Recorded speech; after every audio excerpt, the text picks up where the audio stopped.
Meredith and I recently celebrated our wedding anniversary, and as has become our custom, we take out the wedding album and we look at those images together, and we are reminded of that day.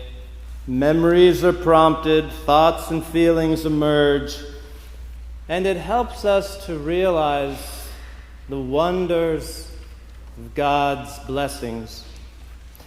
So after going through the wedding album, I hadn't had enough. So I pulled out an album of photographs of the children when they were very little. Luisa's godmother, a trained expert in photography, took pictures of the twins when they were just a few months old, and toddler Luisa, learning who these two newcomers were. The images show her holding her baby brothers with a mixture of pride, curiosity, and tender affection. She smiles like she has been given a great honor. The baby boys appear as professional models, impossibly peaceful throughout the entire photo shoot. We gaze at those photographs as if they are icons from another world. Yeah, a primal kingdom of joy and peace. I thank the Lord for sending forth the Holy Spirit, which continues to renew family ties. There is also spiritual power in remembering great historical events. I know many of us this week remembered D-Day, or accounts of D-Day.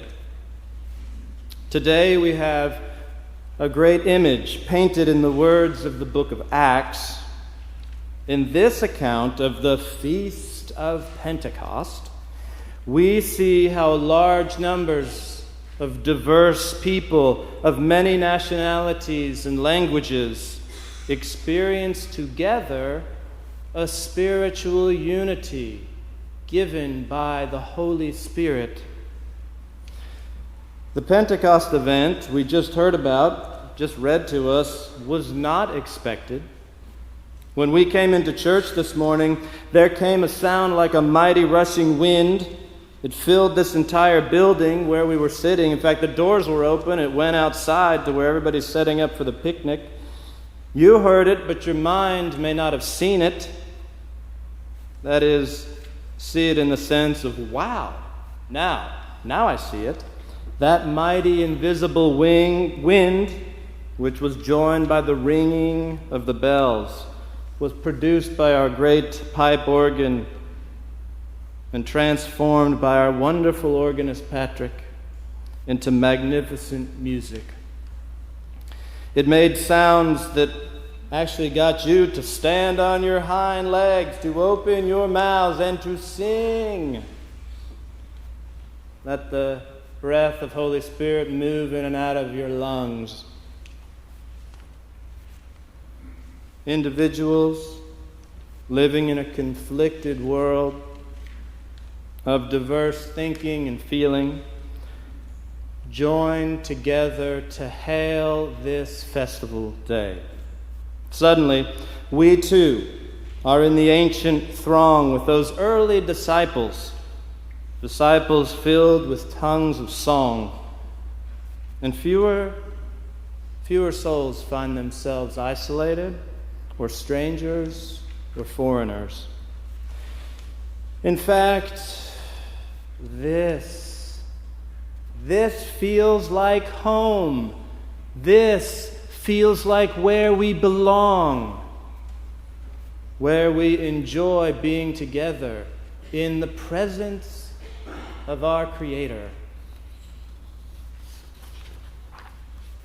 So this morning, we have been included in a mighty spirit that has moved through human souls for millennia, but often remains hidden. That is, unseen and unrealized. Yet God continues to send forth Holy Spirit to bless the earth.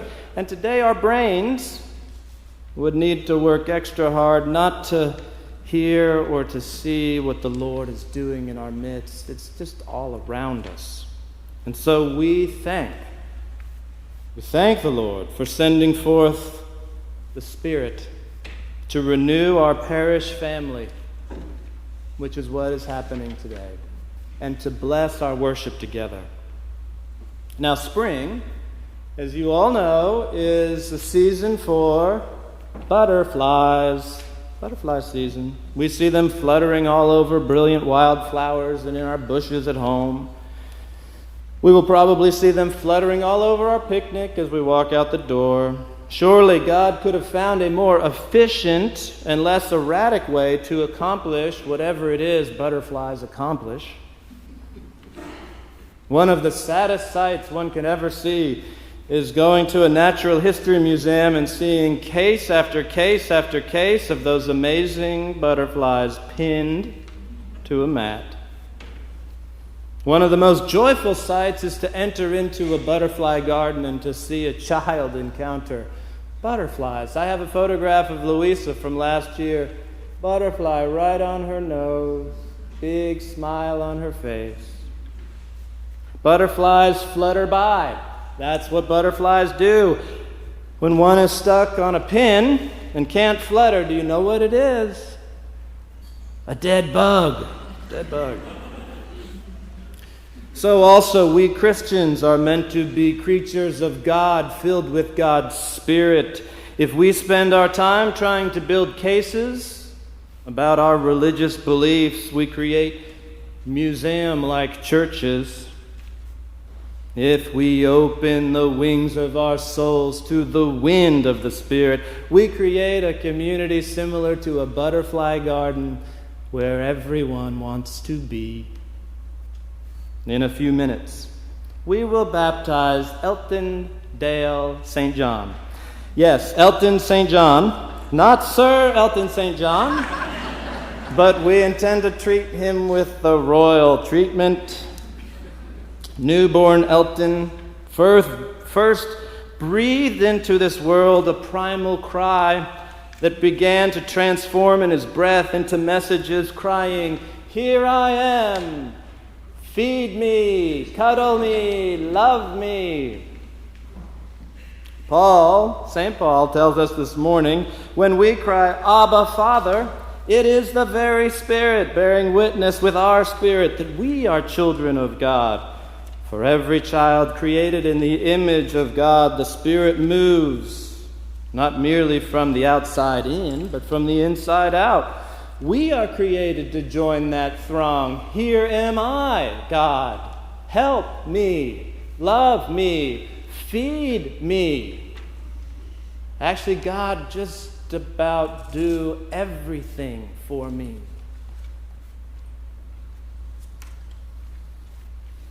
The words of St. John remind us we are called to pursue spirit and truth. Our religious words and traditions are not here to boost our egos and inflate us with prideful ideas that our beliefs are superior to anybody else's. On the contrary, the words make clear that spirit and truth are hidden from the proud and the arrogant, but poured out on the lowly and the humble of heart. And we are called to resound the words of spirit and truth, to resound the great experiences, to relive their truth, to restore the vitality for generations to come. Looking back at Holy Spirit's photo album, you would see many images of the resounding of Spirit. God is ready to help, promises St. John's Gospel. The Advocate, the Holy Spirit, whom the Father will send in my name, will teach you everything and remind you of all I have said to you. So, let us seek for ourselves and for our church, and especially for Elton St. John, what we will shortly renew in our baptismal covenant. Sustain us, O Lord, with your Holy Spirit. Give us an inquiring and discerning heart, a spirit to know and to love you, and the gift of joy and wonder in all your works. Thanks be to God. Amen.